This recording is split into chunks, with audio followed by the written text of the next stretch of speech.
ರಾಜ share Singh ತನ್ನ ಹೆಂಡತಿ ಮತ್ತು ಇಬ್ರು ಮಕ್ಕಳೊಂದಿಗೆ ಕಾಡಿನಲ್ಲಿ ವಾಸವಾಗಿತ್ತು. ಶೇರ್ ಸಿಂಗ್ಗೆ ತಿನ್ನೋದು ಅಂದ್ರೆ ಇಷ್ಟ. ದಿನಾ ಅದು ಬೇರೆ ಬೇರೆ ಪ್ರಾಣಿಗಳನ್ನು ಶಿಕಾರಿ ಮಾಡಿ ತಿನ್ನುತ್ತಿತ್ತು.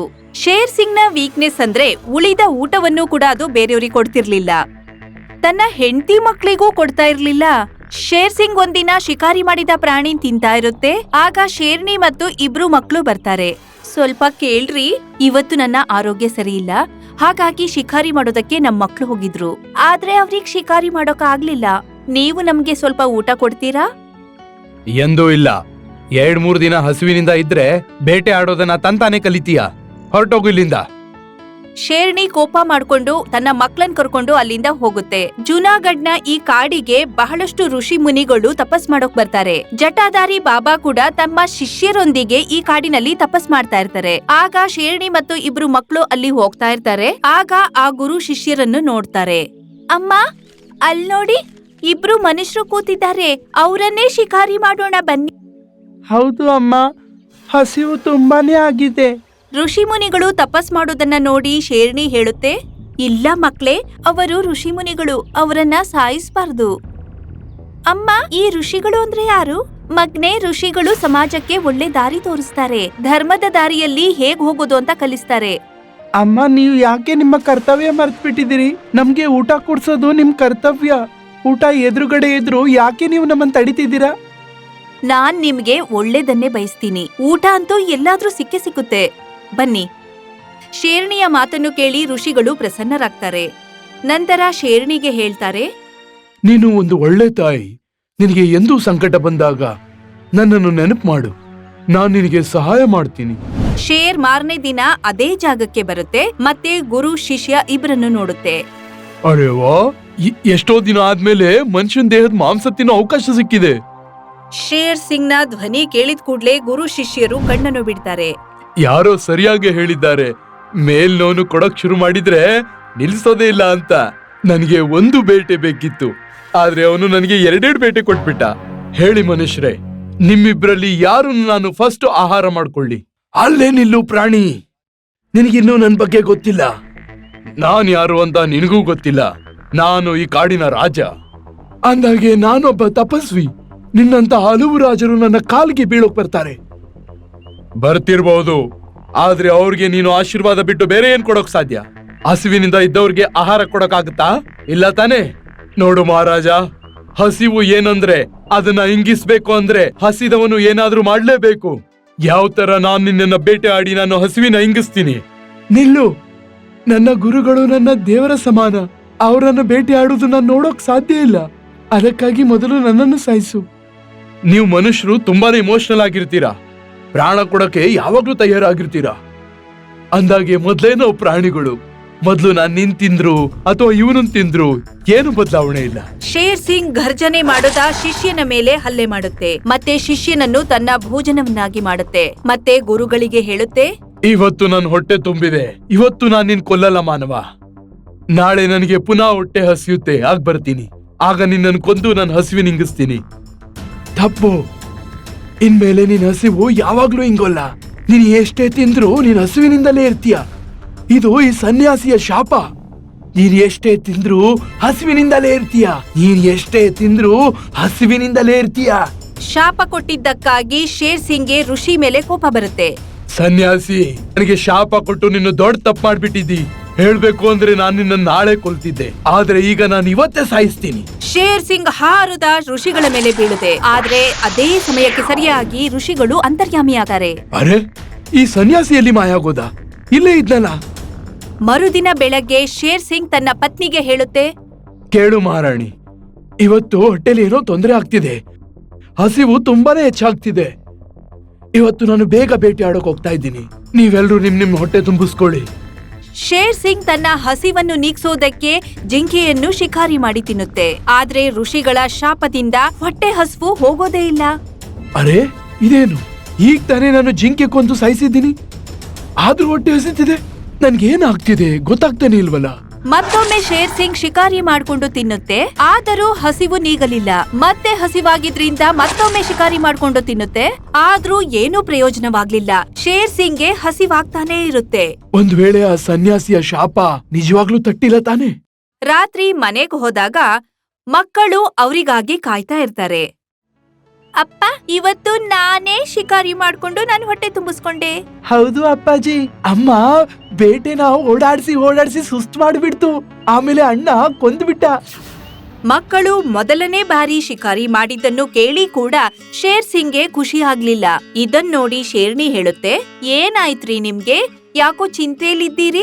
ಎಷ್ಟೇ ತಿಂದ್ರೂ ಹಸಿವು ನೀಗದೆ ಇರೋದನ್ನ ಶೇರ್ ಸಿಂಗ್ ತನ್ನ ಪತ್ನಿಗೆ ಹೇಳೋದಿಲ್ಲ.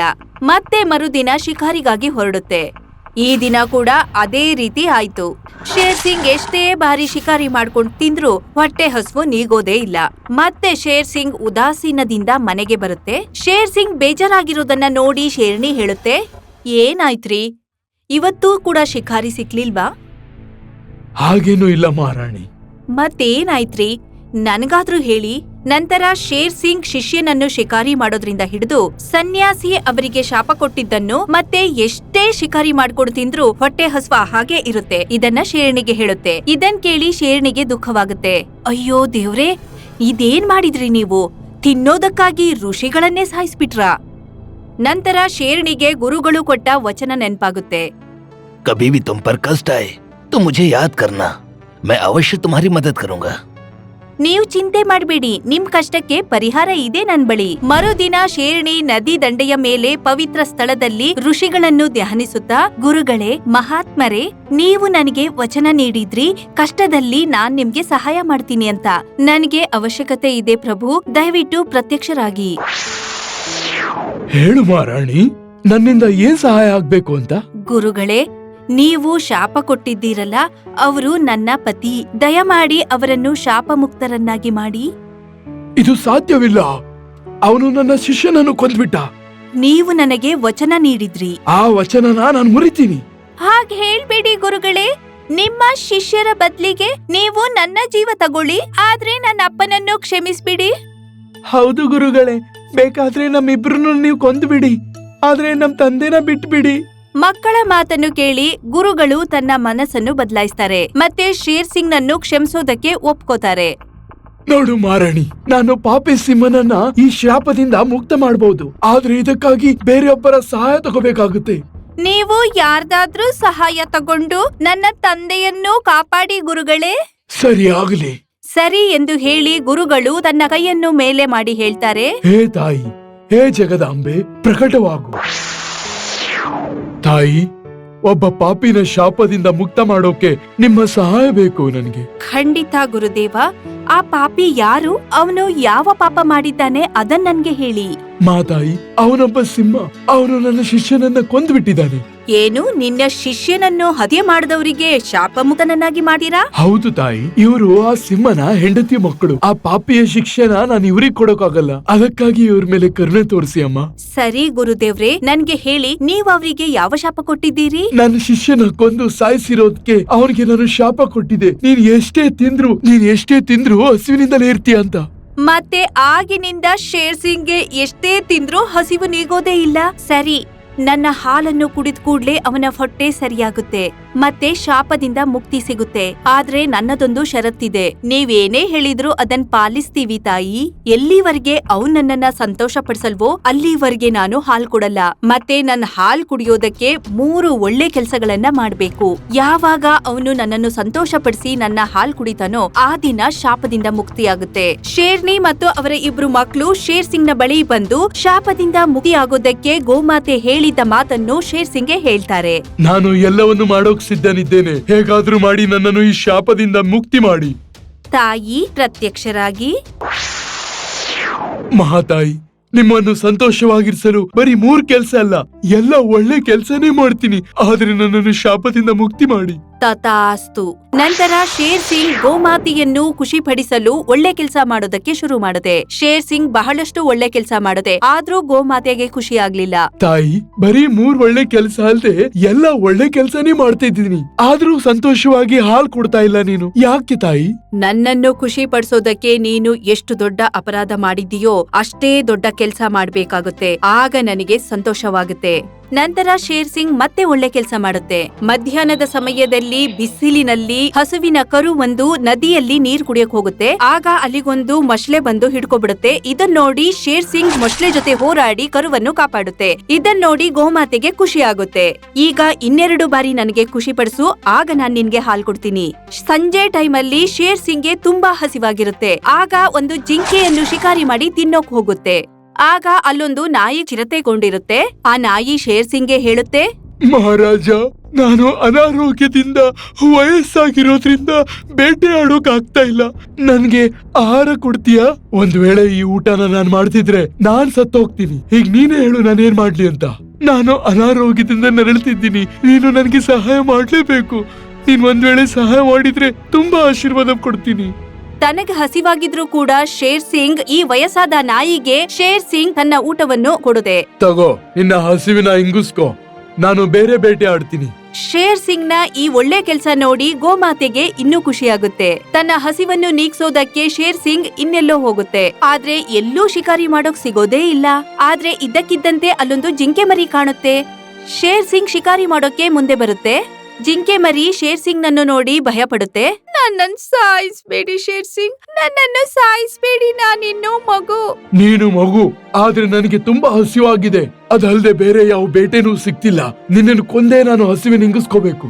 ನೀವಂತೂ ಕಾಡಿನ ರಾಜ, ನನ್ ಮೇಲೆ ದಯೆ ತೋರಿ ಶೇರ್ ಸಿಂಗ್, ನನ್ ಮೇಲೆ ದಯೆ ತೋರಿ. ಶೇರ್ ಸಿಂಗ್ಗೆ ತುಂಬಾ ಹಸಿವಾಗಿರುತ್ತೆ. ಈಗೇನಾದ್ರೂ ಅದು ಊಟ ಮಾಡ್ಲಿಲ್ಲ ಅಂದ್ರೆ ಅದ್ರ ಜೀವನೇ ಹೋಗುತ್ತೆ.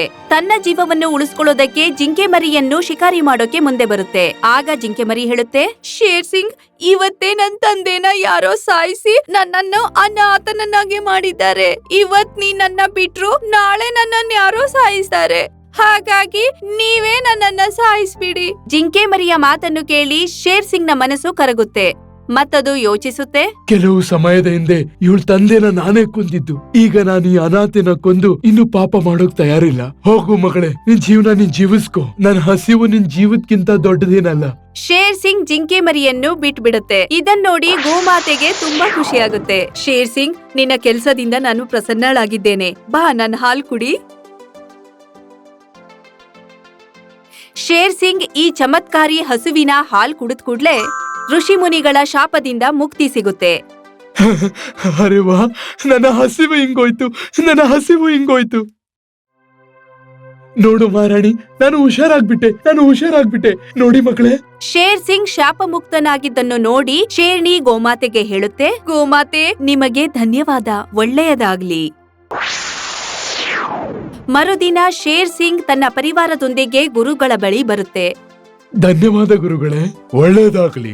ಗುರುಗಳೇ, ನಾನು ಇಡೀ ಜೀವನನ ನಿಮ್ ಸೇವೆ ಮಾಡ್ಕೊಂಡು ನಿಮ್ ಪಾದದ ಕೆಳಗೆ ಕಳಿಬೇಕು ಅನ್ಕೊಂಡಿದ್ದೀನಿ. ದಯವಿಟ್ಟು ನನ್ನನ್ನು ನಿಮ್ಮ ಶಿಷ್ಯನನ್ನಾಗಿ ಮಾಡಿ. ಕಾಡಿನ ಬೆಳವಣಿಗೆ ನನ್ನ ಸೇವೆ. ನಾನು ಹೇಳೋದೇನಂದ್ರೆ, ಇದೇ ರೀತಿಲಿ ಕಾಡಿನ ಪ್ರಾಣಿಗಳಿಗೆ ರಕ್ಷಣೆ ಮಾಡ್ತಾ ಇರು. ಇದೇ ನಿನ್ನ ಪ್ರಾಯಶ್ಚಿತ್ತ. ತಥಾಸ್ತು. ಶಾಪದಿಂದ ಮುಕ್ತನಾದ ಮೇಲೆ ಶೇರ್ ಸಿಂಗ್ ಮತ್ತೆ ಯಾವತ್ತೂ ತಪ್ಪು ಕೆಲಸ ಮಾಡೋದಿಲ್ಲ. ಅದು ಯಾವತ್ತೂ ಕಾಡಿನ ರಕ್ಷಣೆ ಮಾಡ್ತಾ ಇರುತ್ತೆ. ಹಾಗಾಗಿ ಕಾಡಿನ ಎಲ್ಲಾ ಪ್ರಾಣಿಗಳಿಗೂ ಖುಷಿಯಾಗುತ್ತೆ.